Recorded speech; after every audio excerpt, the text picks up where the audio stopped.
నమస్తే welcome to థీన్మా reviews. ఇవాళ వీడియోకి వచ్చేసరికి అయితే షరతులు వర్తిస్తాయి అనే మూవీకి సంబంధించిన రివ్యూ తీసుకొచ్చిన ఈ మూవీ వచ్చేసరికి అయితేనేమో మీకు ఆహాలో అవైలబుల్ ఉందన్నమాట. ఓటీటీలో రిలీజ్ అయిన మూవీ ఆల్రెడీ ఇది మనకు మార్చ్లోనే వచ్చింది. ఇప్పుడు వచ్చేసరికి అయితేనేమో ఆహాలో ఓటీటీలో వస్తుందన్నమాట. ఒకవేళ అయితే మీరు చెక్ చేయకపోతే చెక్ చేసుకోండి. కమింగ్ టు మూవీకి వచ్చేసరికి అయితేనేమో సింపుల్గా చెప్పుకోవాలంటే మన తెలంగాణ ఏమంటారు స్లాంగ్తోన తెలంగాణ అట్మాస్ఫియర్తోనో విలేజెస్లో ఎలా ఉంటుందా దాన్ని బేస్ చేసుకొని మూవీ అయితే తీసిర్రు అన్నమాట. అంటే ఇక్కడ మెయిన్ చూసుకోవాల్సింది ఏంటంటే అప్పుతో పాటే పైసలు, దాని తర్వాత అతి ఆశతో మనుషులు ఎలా ఇన్ఫ్లుయెన్స్ అయ్యి సర్వం కోల్పోతారనే దాని మీద ఆ కాన్సెప్ట్ మీద చూపించారు అన్నమాట. ఎలా పొలిటీషియన్స్ ద్వారా కూడా మీరు ఎలా మ్యానిపులేట్ అయిపోతారు, కింద కూడా అంటే టాప్ నుంచి బాటమ్ దాకా ఎలా ఇన్ఫ్లుయెన్స్ అవుతారు, ఎలా మనుషులు నష్టపోతారనే దాని మీద మూవీ బాగానే తీసారు అనుకోవచ్చు. కానీ ఏంటంటే ఇక్కడ చాలా మటుకు మూవీ చాలా ప్రిడిక్టబుల్ అయిపోతుంది. ముందు చెప్తున్నా నెక్స్ట్ ఈ సీను, నెక్స్ట్ ఇది అన్నట్టు చూపిస్తాను. కానీ అదే పక్క పెడితే ఇక్కడ మూవీలో మంచి విషయం ఏంటంటే విలేజ్ అట్మాస్ఫియరు అంటే ఇప్పుడున్న అట్మాస్ఫియర్ని మంచి చూపించింది అనమాట. చాలామంది అయితే కంటెంట్ చేస్తుంటారో వాళ్ళని కూడా కొంచెం చూపించింది.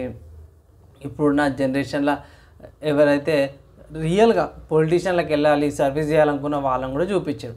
అండ్ దాని తర్వాత నెక్స్ట్ చూసుకుంటే ఒక మనిషి పెళ్ళి చేసుకుంటే ఎలా కష్టాలు పడతాడు, ఎలా బాధ్యత తీసుకోవాల్సి వస్తే అన్ఎక్స్పెక్టెడ్గా ఫ్యామిలీలో ఒక కాలం చేసేస్తే కుటుంబంలో అదొకటి బాగా చూపించారు. అండ్ దాని తర్వాత నెక్స్ట్ చూసుకుంటే మాత్రము ఇంట్లో బరువు బాధ్యతలు అవి ఇవి, దాని తర్వాత ఫ్యామిలీలో కూడా ఎలా మోసాలు చేస్తారు అంటే పక్కింటి వాళ్ళు వీళ్ళు వచ్చి ఎలా ఇంట్లో వాళ్ళని ఎలా ఇన్ఫ్లుయెన్స్ చేస్తారనే కాన్సెప్ట్ మీద కూడా బాగా చూపించారు అన్నమాట. నాకు మాత్రము మన మెయిన్ క్యారెక్టర్ అయితే ముందు ఎప్పుడైనా కష్టం చేస్తేనే పైసలు వస్తాయి, లేకపోతే అదే ఏమంటారు ఫ్రీగా వచ్చే పైసలు చాలా రోజులు ఉండవు అంటారు కదా. సో ఆ సామెతను అయితే ఇక్కడ మంచిగా చూపించారు. మోరల్గా మంచిగా ఉంది. నేనైతే ఫ్యామిలీతో ఎంజాయ్ చేయొచ్చు అంటాను. ఎక్కడ కూడా వల్గారిటీ కానీ, న్యూరిటీ కానీ, అడల్ట్ కంటెంట్ కానీ ఏం లేదు.